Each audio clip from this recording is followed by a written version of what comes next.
Well, this is an exciting day in the White House. We have very exciting days, more than most presidents, I would say, times 10. We like to keep it that way. The coach likes to keep it that way, but we really do. We just had I was just telling the coach, he said, I know, I just made some additional money. We just had another all-time high for our stock market just hit. So that'll be 149 times in less than 3 years. That's not bad. Coach, that's good, right? Steve, that's good. We'll take that, Coach, right? Yes, but today, it's about the coach and the team and that unbelievable quarterback, unbelievable players. It's really my great privilege to welcome to the White House the college football national champions, the Louisiana State University Tigers.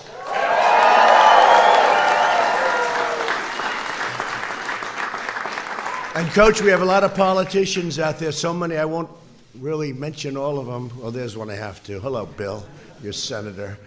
But we have a lot of great politicians out here, and some football players, the politicians, I really respect the football players a lot more, to be honest. We're joined by many loyal fans of the purple and gold, including Ambassador Robert Lighthizer, who just did our great deal. Where's Robert? Just did our great 2 deals. We just made the 2 largest trade deals in history. One with China and the other one with Mexico, Canada. And with China, we'll be taking in $250 billion a year, and with Mexico, Canada will be taking in hundreds of billions of dollars a year, Bill, so that's pretty good, right? And it makes our country stronger and better, and you did a fantastic job. You could almost stand up here. Mentally, you could. Physically, I don't think you have what it takes, I must be honest. And again, Senator Bill Cassidy. Bill, you've been a tremendous supporter of the team and your state, and we appreciate you being here very much. Thank you very much. Steve Scalise, special man. Got a lot of courage. You know, I went to the hospital. Coach, I went to the hospital. He had a problem, you know that problem. And I went to the hospital, and the doctor was saying, doesn't look good, sir, it doesn't look good. And he looks better now than before the accident. So it's a hell of a way to happen, but Steve Scalise got a lot of guts, I'll tell you that. Got a lot of guts. He's a tiger. He fights like a tiger, is right. And Mike Johnson, Mike, you're around here someplace. Mike? Good, Mike. Thank you very much for being here. And Garrett Graves. Thank you very much, Garrett. Thank you for being here. Also here with us are Louisiana's Attorney General, terrific guy, Jeff Landry, and Secretary of State, Ardoin. You know that, huh? Where are you? Yes, thank you very much. Thank you, folks. To all of the incredible coaches and players and this team, your head coach, I watched him on television. I said, man, that guy's he's all man. He's a big, strong looking guy. I didn't know if he had laryngitis or was that his real voice. It's true. I think it was a combination of both. It was tough to start with, and then he had a little laryngitis. But man, whatever the hell it was, Ed Orgeron, and Ed, it worked. It really worked. You did a job that few people will ever be able to do again. The team is said to be one of the greatest teams, maybe the greatest team in the history of college football, right? And that's pretty amazing. As well as interim president of LSU, Thomas Galligan. Where's Thomas? Thomas? Behind me? You've done a good job. Interim. I think we got to make him permanent. Forget about it. That's a hell of a job you've done, Tom. Pretty good job. Your football program has inspired countless fans across the country, and it's not just for what you have done on the football field, which is true.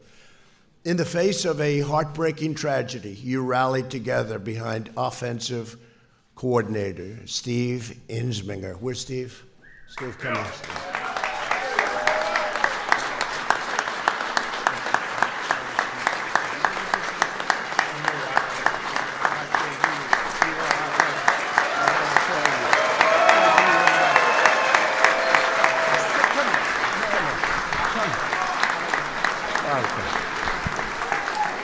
I mean, your whole story, the tragedy, and yet so incredible the way you handle it. And the coach said, you never wavered.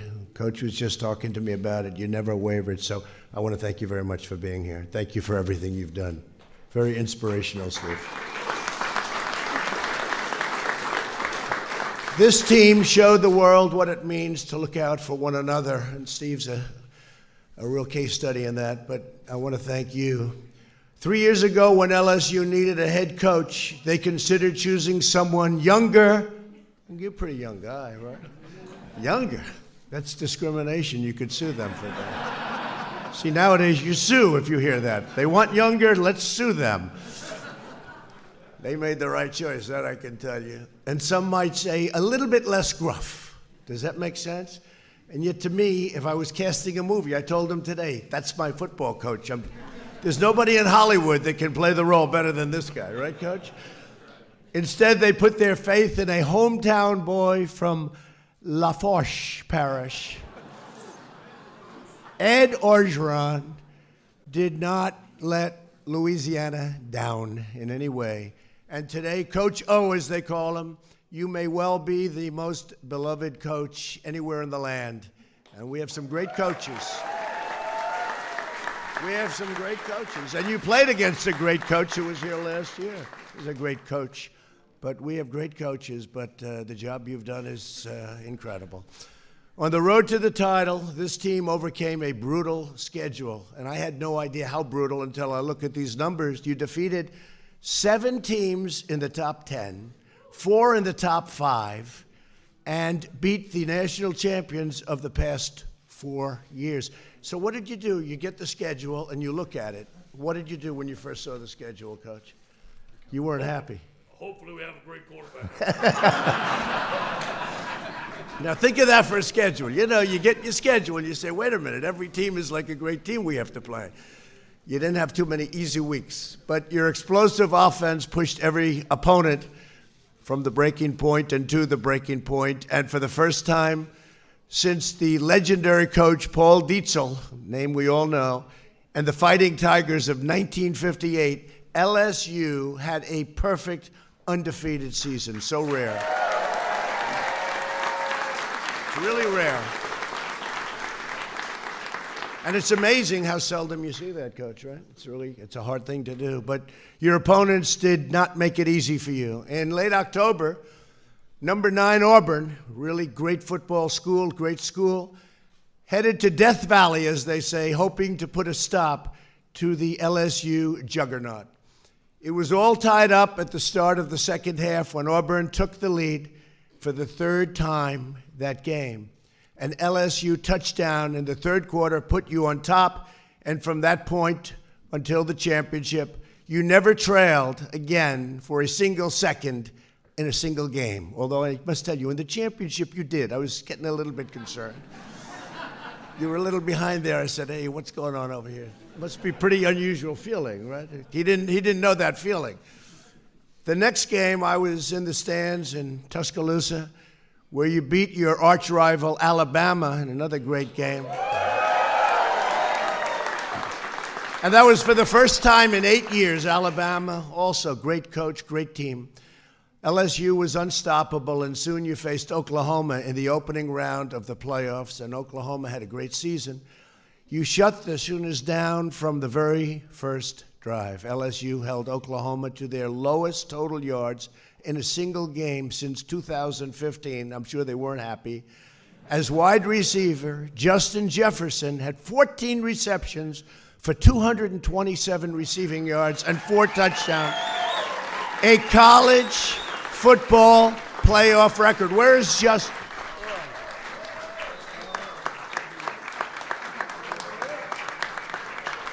He's going to be so rich.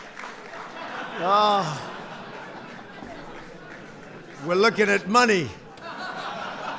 And this guy Chase, wherever the hell he is, he was catching. Where the hell is Chase?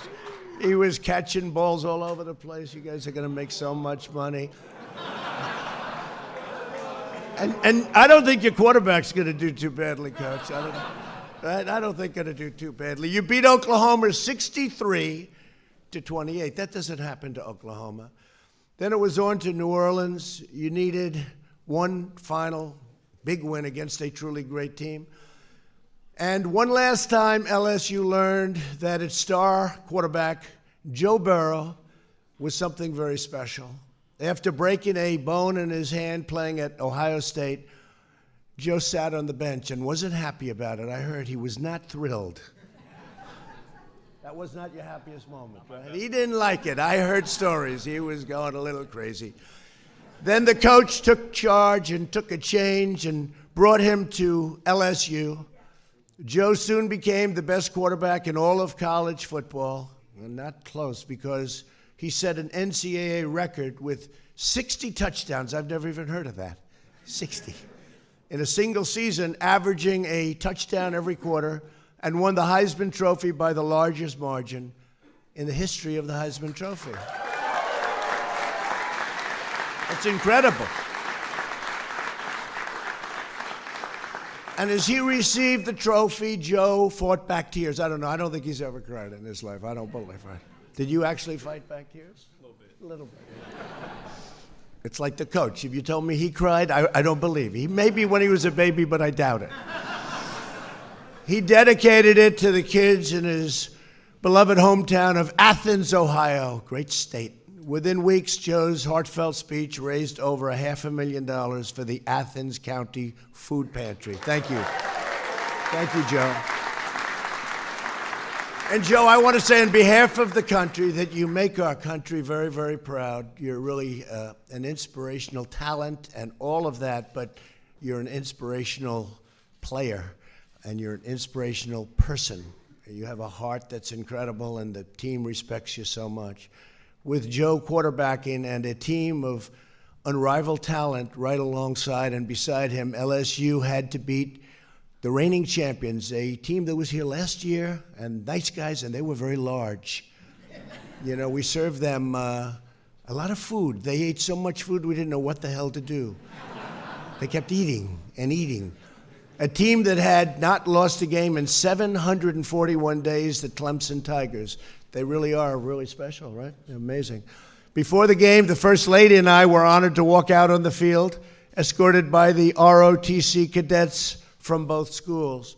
We then joined tens of thousands of proud, patriotic Americans to watch the Battle of the Titans. This was a great game. This was a tremendous game, and Coach, they had tremendous ratings on television. The ratings came in. They were, not surprisingly, but they were tremendous, beyond what normally would be for even a championship game.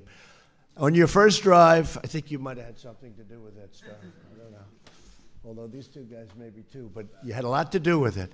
On your first drive, the celebrated LSU offense was pinned back at your own goal line. I watched it. I've never seen, I don't bet you haven't been pinned back that many times, because every time I saw you, you were on the 3-yard line. Like, what happened? It was just like constantly, but you kept doing just fine. You did just fine, Coach. We were rope-a-dope. You were right. That was a rope-a-dope.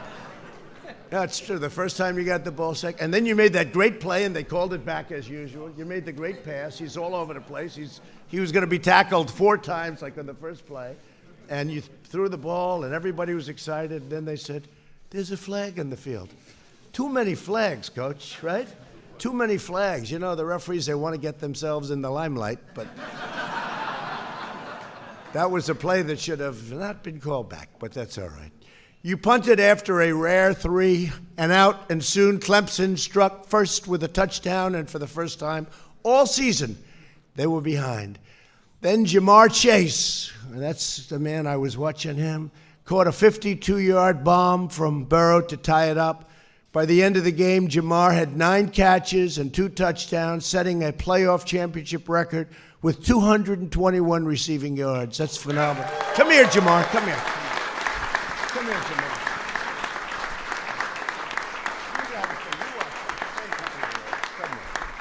I said, you got to say something. How y'all doing? How y'all doing? I'm just happy to be in the White House, to be honest. That was very good. Hey, Coach, if I practiced, could I beat him in a race? What do you think? Could I beat him in a race? May need a little head start. A little head start, right? I think I might need a head start. Midway through the third quarter, it was a tight 3-point game. You increased your lead with a touchdown. Then in the fourth quarter, Terrace Marshall stretched out and caught a beautiful 24-yard pass in the end zone, and LSU went up 42-25, and all hope of a Clemson comeback. And they were used to winning games.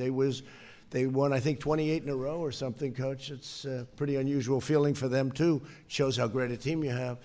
But all hope of a Clemson comeback came to an end when LSU forced a fumble.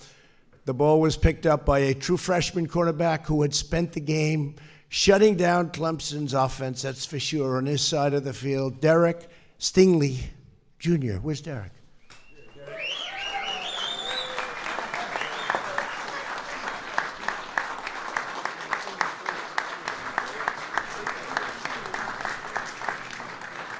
That was a good feeling, Coach. With that play, the game was over with an eye-popping 628 yards, the most passing touchdowns in a playoff championship game, and the SEC's first ever 15-0 season. LSU became the college football national champions, and Coach Orgeron said after the game, God had a plan. All I did was follow the plan. The fact is, God had a great coach here. This is a great, great coach. I really mean that, too. And the truth is, with a great coach, an outstanding quarterback, an entire team filled with heart and skill and hope and courage and passion and strength and unbreakable will to win, that's what they have. They have an unbreakable will and confidence. They went into that game against a team, 28-0. They went into the game. I don't think they had a doubt about what was going to be happening. I don't think. Did you have a doubt? No. Not even a little? He's going to be so rich.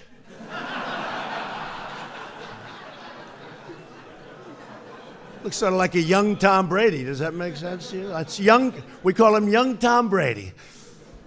This LSU team will long be remembered as one of the greatest in college football history. And I just want to say congratulations and go Tigers. Go Tigers.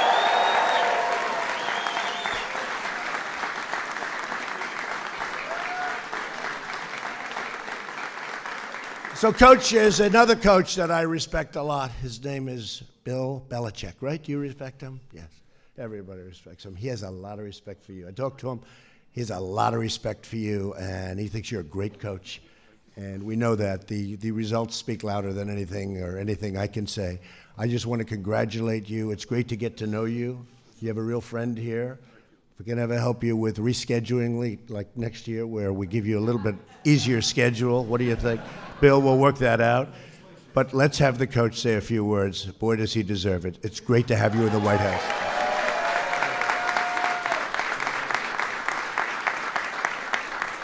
Thank you, President Trump. What an honor to be here at the White House. I speak on behalf of our football team and our great assistant coaching staff. I do have the best organization in the world, one team, one heartbeat. This is a players-driven program. It's about the men behind me and the men in front of me. You guys did it. You guys set out on a plan last year, January 17th, that you were going to win the national championship. You never talked about it. You went about it through hard work, dedication, and you did it, and we're so proud of it. I'd like to thank my wife, Kelly, and my boys and my family here to be with me. And all the coaches' wife, I'd like to thank Scott Wilbur, Mary Warner, and administration for all the great things that they did for us. One team, one heartbeat. Go Tigers! At this time, I'd like to bring up our interim president, Tom Gallahan.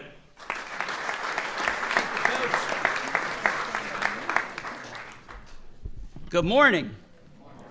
On behalf of everyone at Louisiana State University and the entire LSU Tiger family, I want to say what an honor it is for us to be here today at the White House representing our great university as national champions. Now, while a trip to the White House is traditional for national champions, Mr. President, I don't think you have ever had a team quite like ours visit before. The achievements of Coach O and these young men are truly historic. If I were a poet, I would say they are absolutely epic. This group will forever be known as one of the best to ever take the field in college football. Now, as I'm sure you've heard and seen, there is no group of supporters more passionate and dedicated than LSU's. And I can tell you that our entire university, our community, and our state take immense pride in what this team and what you all have done.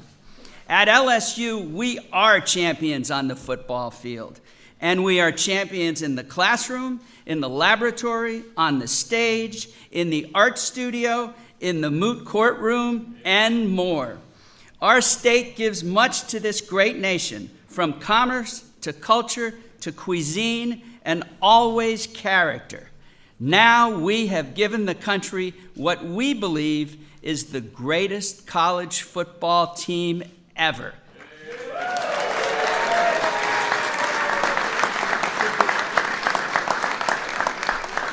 Mr. President, Coach O and this team represent not only the best of LSU, but the best of Louisiana. Thank you, and go Tigers! It's now my privilege to introduce, originally from Athens, Ohio, but now we claim him in Baton Rouge, Louisiana, the most decorated player in college football history, the Heisman Trophy winner, and a man who is already rich because he is a recent LSU graduate, Joe Burrow.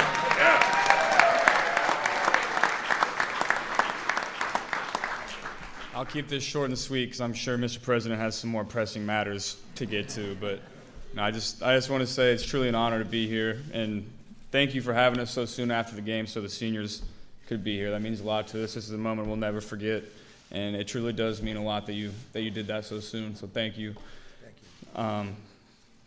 Yeah, it's so awesome to be here. It's a moment we'll never forget. It was a great season, but this is a great way to cap it off, so thank you so much, and we got a little jersey for you right here. I think he was going to give me Sorry, you can't have my Heisman. I thought he was going to give me the Heisman Trophy. He's just giving me a jersey.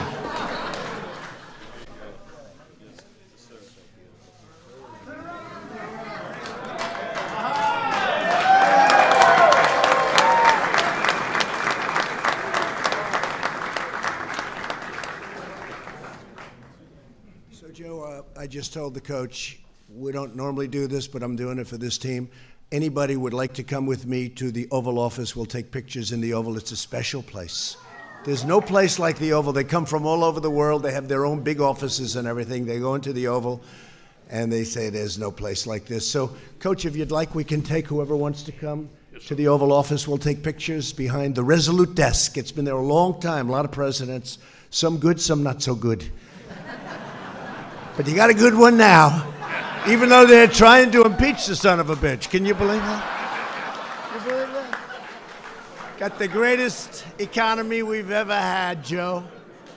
We got the greatest military. We rebuilt it. We took out those terrorists like your football team would have taken out those terrorists, right? But we're doing good. So we're going to go to the Oval Office with some of the players and all of the players, I guess. And again, I want to just congratulate the team. I want to congratulate your great representatives, all of you. You've been fantastic all season long before they went on this big streak. And it's an honor to have everybody at the White House. Thank you very much. Thank you very much. Thank you.